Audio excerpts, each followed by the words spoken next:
Salat yang paling penting dulu ya. Yang paling penting yang disebutkan setelah salat fardu. Sebentar, kita tanya Qurannya aja. Kita nggak usah ngarang ya. Baik, kita tanya Qurannya. Ada satu salat yang saking pentingnya itu diletakkan langsung oleh Allah ayatnya setelah salat fardu. Saking pentingnya. Karena itu saya sarankan selama masih punya nafas untuk hidup, tolong jangan tinggalkan salat sunnah ini. Itu langsung disatukan oleh Allah dengan kalimat salat fardu di Quran surah ke-17 ayat 79 sampai 81. Di salat fardu yang 5 waktu ayat 78, salat sunnahnya dari ayat 79 sampai ayat 81. Wa minal laili fatahajjad bihi nafilatan laka asa an yab'athaka rabbuka maqaman mahmuda. Disebut dengan tahajud. Tahajud satu, tahajud. Nanti lain waktu kita bahas ya.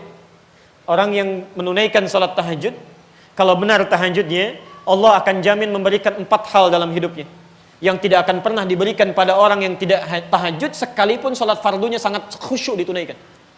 Anda salat fardu yang 5 waktu, khusyuk luar biasa, tapi tidak tahajud, tidak akan mendapatkan 4 kemuliaan ini. Allah jamin akan diangkat karirnya dengan sukses. Allah jamin akan dimudahkan aktivitasnya.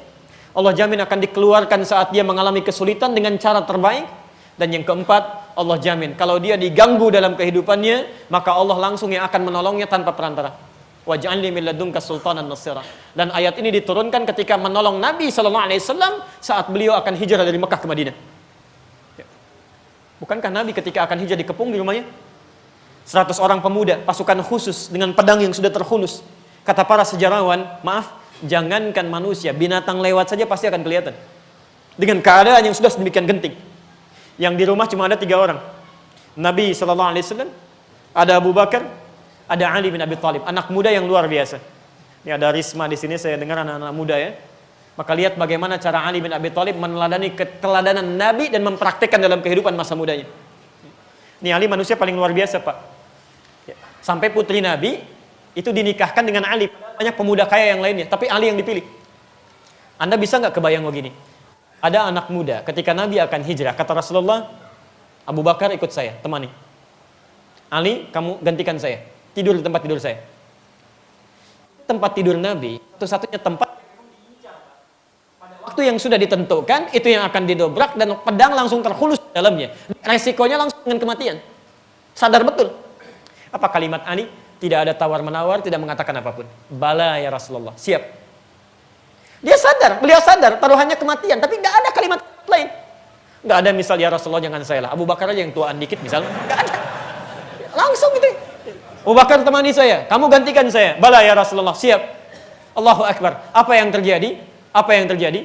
Nabi Muhammad SAW, satu-satunya Nabi dan Rasul di muka bumi yang dikenal dalam riwayat, itu satu-satunya Nabi yang sampai disebut oleh Nabi Isa dengan kalimat Ahmad.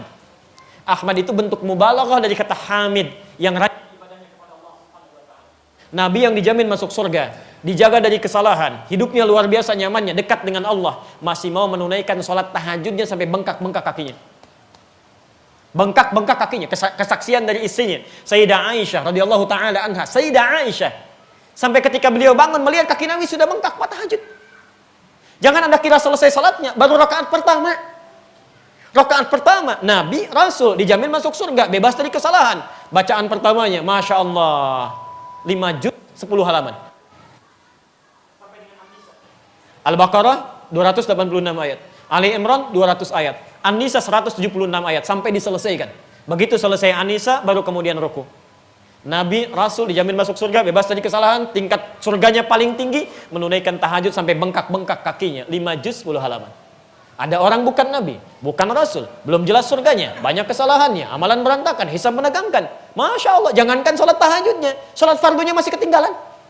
Cita-cita masuk surga bersama Nabi. Di mana amalannya?